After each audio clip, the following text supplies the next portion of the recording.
Well, here we go again, addressing the continued policy failures of this administration at the border. And as our border descends further into chaos, I can't help but worry that this nation is becoming increasingly comfortable with accepting weakness, not accepting the rule of law, and accepting it all as our new normal. An acceptance of weakness that led to the highest number of border encounters in a single day ever. And by the way, there was a comment from somebody from the other side, and they said that, Republicans enjoy this because they can use it as political fodder. Let's be clear. The Democrats were in control for 2 years. They had the presidency, they had the Senate, they had the House of Representatives. They could have done anything. They could have made this better. They could have straightened it out. It wasn't a split. But they didn't. That's the reality. So let's talk about what's really true, and that's not just political talk that doesn't make sense.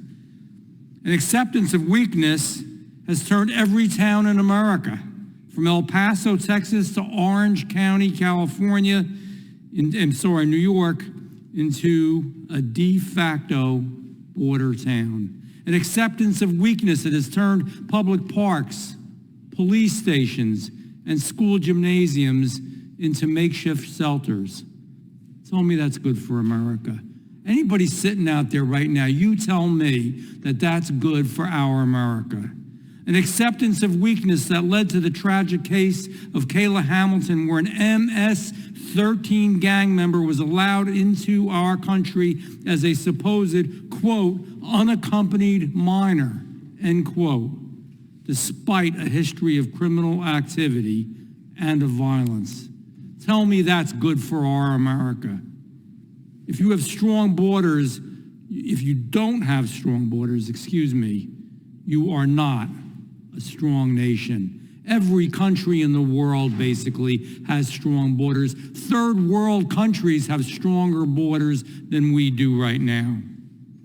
If this administration cannot protect its citizens, they are not worthy of the authority Americans have trusted them with. And personally, I do not think that Secretary Mayorkas is worthy, and I do not think our president is. If you continue to accept the weakness we are witnessing, you are surrendering the very foundations of our democracy, the disregard for our laws. We're not a nation of the rule of law anymore. Think about the premise in which we argue, discuss, and debate this. It's against the law to illegally enter the country. It's against the law. You've broken the law. I don't understand why the law doesn't matter anymore. Are we a nation of laws or are we not? That's the important question here. It's gotten so out of hand that our Secretary Mayorkas is celebrating 6,300 illegal encounters as a good day. That's a good day. Think about that. President Obama's Homeland Security Secretary once claimed that 1,000 encounters a day would be a crisis. But now 6,300 is a good day. Today it's a triumph. This is the acceptance of weakness consuming our nation, and it threatens the safety and well-being of each and every American, and we should not tolerate it, and we should change it. You can be a humane and good country, but still believe in the rule of law. And I wonder how Kayla's family feels about it all. I wonder if she thinks this is good. I have 3 quick questions for Chief Scott. With the number of crossings our country is experiencing, can Border Patrol properly debrief and access the information and intentions of every migrant trying to come across our border? Yes or no? No. Thank you. Do you believe it is easier for a terrorist to get into the United States undetected today than 5 years ago? Yes or no? It definitely is. Thank you.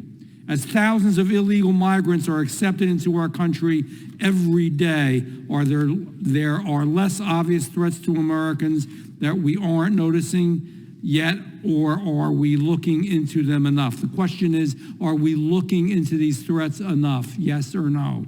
No, the Border Patrol barely has time to process who's in custody. They're leaving hundreds of miles of border unpatrolled every day. No. Exactly. This is, and thank you, sir. Thank you for your work. This is a joke. Let's really talk about the real issue. It's the rule of law. It's the safety of our people. We're breaking the law and we're becoming weaker, and we've got to stop it. Thank you, Chairman. I yield back.